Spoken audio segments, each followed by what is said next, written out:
El fin de la Segunda Guerra Mundial provoca desajustes exactamente a la inversa de lo que había pasado con la guerra.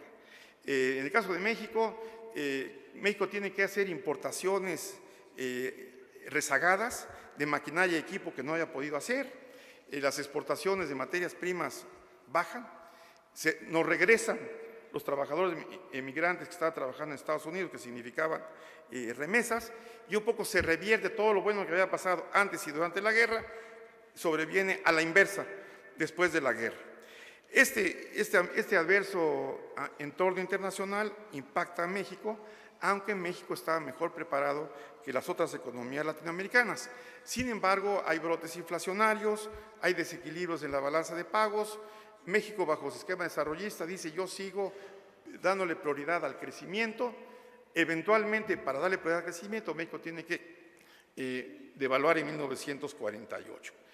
La nueva administración de Ruiz Cortines, que empieza en 1952, ya algunos años después de la guerra, dice: ya no basta el crecimiento acelerado, hay que estabilizar la economía, hay que salir del ciclo inflación-devaluación, y se hace una muy exitosa devaluación preventiva en 1954, instrumentado por el entonces secretario de Hacienda, Carrillo Flores, y un gran director del Banco de México, que es Rodrigo Gómez.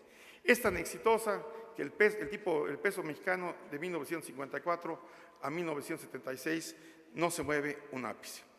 A partir de 1954, con el éxito de esta devaluación, México pasa del desarrollismo al desarrollo estabilizador, que es ya crecimiento a 6%, pero con inflación comparable o a veces inferior a los Estados Unidos. Para interpretar estos fenómenos y estas alusiones constantes a lo que está pasando en América Latina, surge una escuela novedosa de pensamiento, que es la Comisión Económica para América Latina, la CEPAL, todavía funciona y funciona muy bien, dirigida por el gran economista argentino Raúl Prebisch.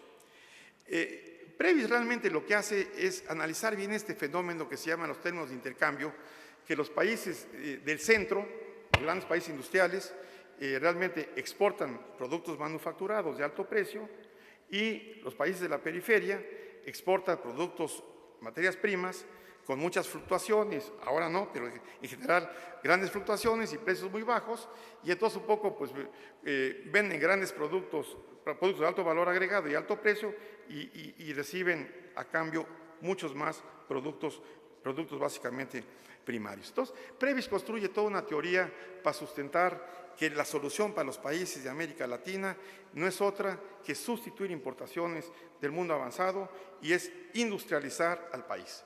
Pero de paso, Prebisch funda o ayuda a crear con otros economistas, estamos hablando del periodo ahí de los bajos 50, realmente surge lo que no existía entonces. Existían las teorías de los grandes países industriales y la economía clásica de Ricardo y demás.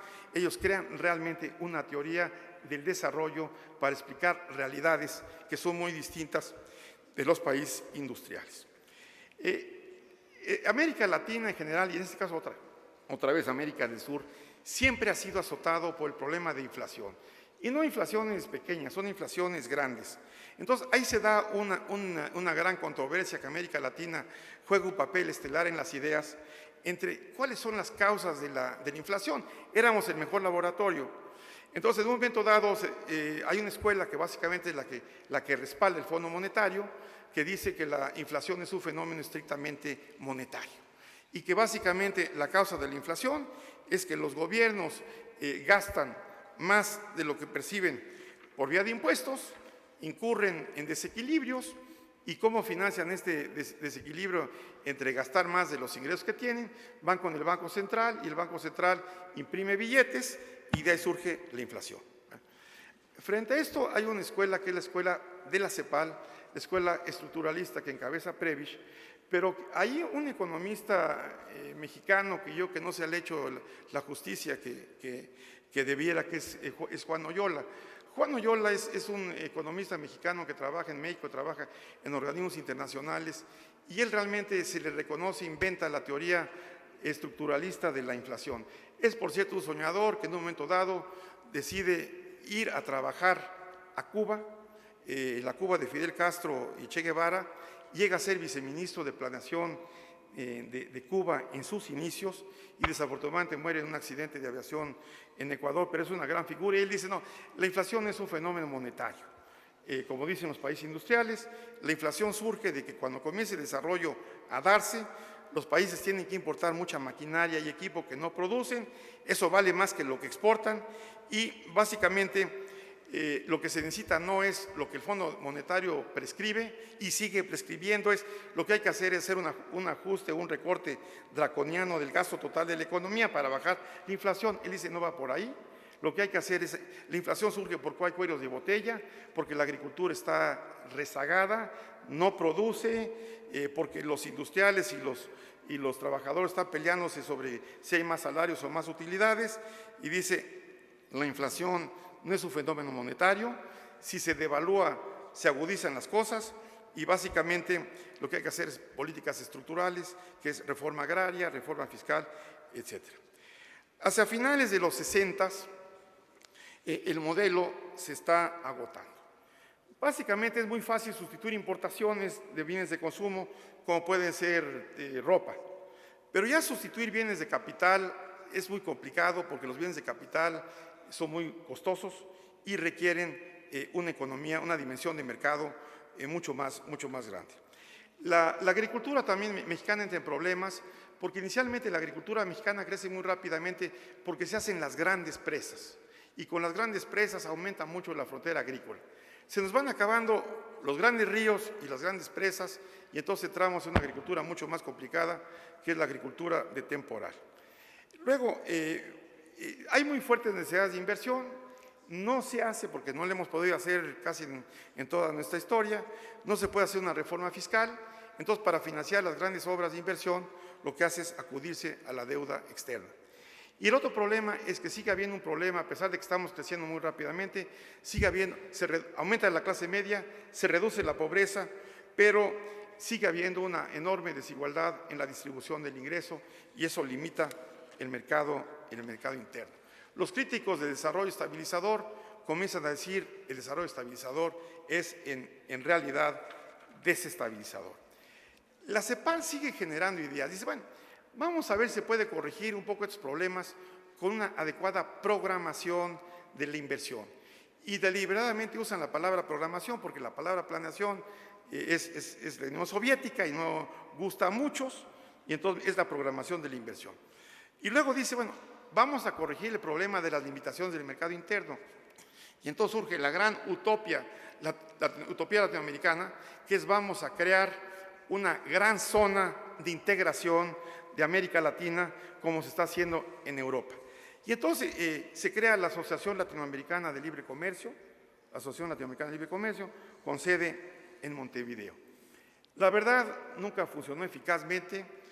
Los países de la parte sur de América Latina, sobre todo Argentina, Brasil, Uruguay, Paraguay, tratan de hacer un Mercosur.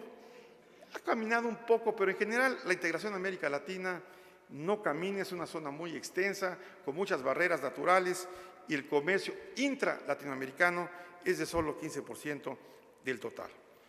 Surge entonces el desánimo por este modelo de industrialización y esto da lugar a tesis opuestas.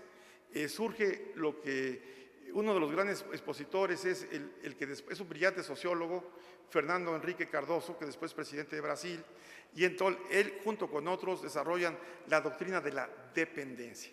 Esencialmente este desánimo dice América Latina va a seguir siendo un continente dependiente, el capitalismo mundial no funciona para beneficiar a los países en desarrollo y entonces surge esta escuela que básicamente dice la solución es la revolución socialista que va muy en línea con lo que está pasando en Cuba. Hay una etapa todavía que podríamos llamar de oro. Los 60s es una época es la época de oro del capitalismo mundial. El plan Marshall le había dado a Europa una gran inyección de recursos. Europa está creciendo muy rápidamente en los 50s.